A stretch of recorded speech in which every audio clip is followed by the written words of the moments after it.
harvest has ended. And then a messenger arrives.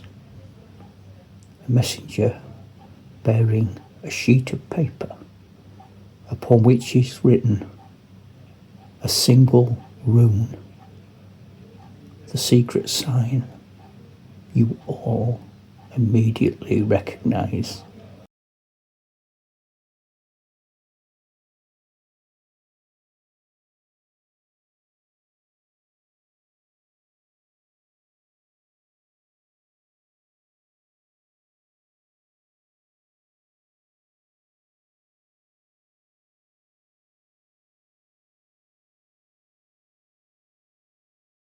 It's me, Gil. Hello, Gil's got Parkinson's. My plan in this is to sort of mash up. That's a current way of saying things, isn't it? For you trendy young folk. Dungeons and Dragons, which I have played since the very first ever one in the United Kingdom in 1978. So I've always played Dungeons and Dragons, and I am a wargamer, and I've been a wargamer officially since 1972. And I'd like to show you how you can mix the two up. One isn't mutually exclusive from the other. And I've chosen as my text today, children, the legendary 1954 Japanese film, The Seven Samurai.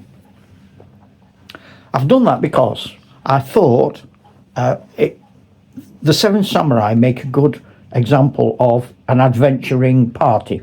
So if you're a wargamer and you don't know how Dungeons and Dragons works, there you go. The Seven Samurai are the adventuring party. And if you're a Dungeon and Dragon player and you don't think historical type games have anything to offer you, well, okay, these are samurai. They are not elves and dwarfs, but they're samurai. And the baddies are all going to be bandits, not orcs and goblins. But other than that, the game's the same. So that's what I'm going to do. So this is the first part. So this is my idea of how I'd set it up. I wouldn't personally name the Seven Samurai as they are in the film.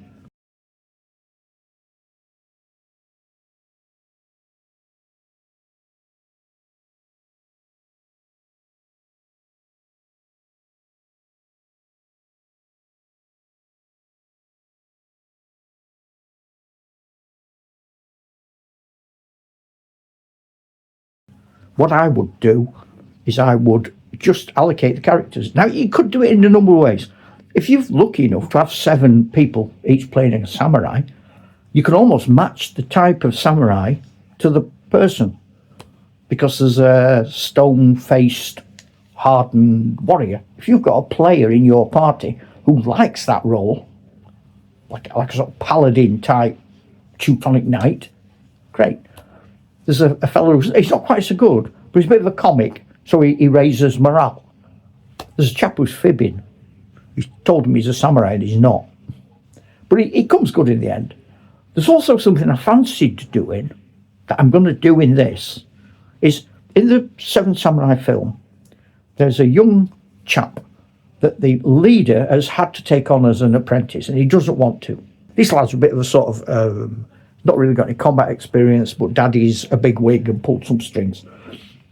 I have thought I might, in my game, add the option of a historically accurate female samurai.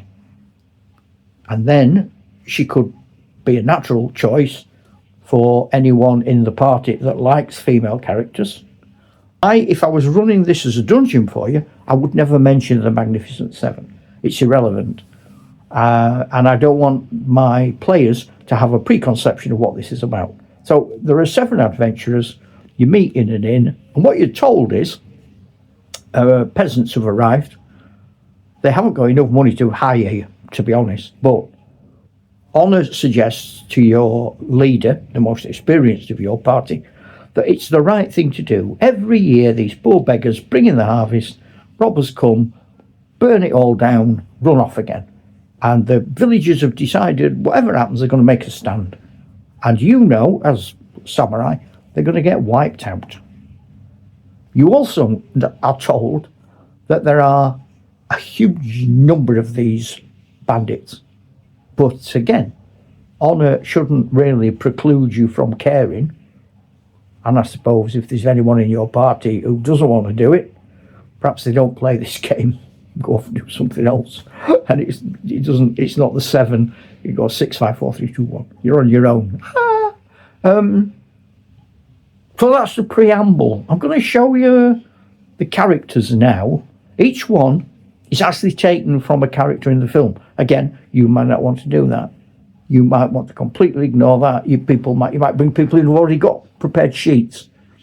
I'm just telling you what I'm doing. Why? I don't know why. It's because of what I do. This is how YouTube videos work. I say things, you ignore them, I ignore that, and I go on and make another one.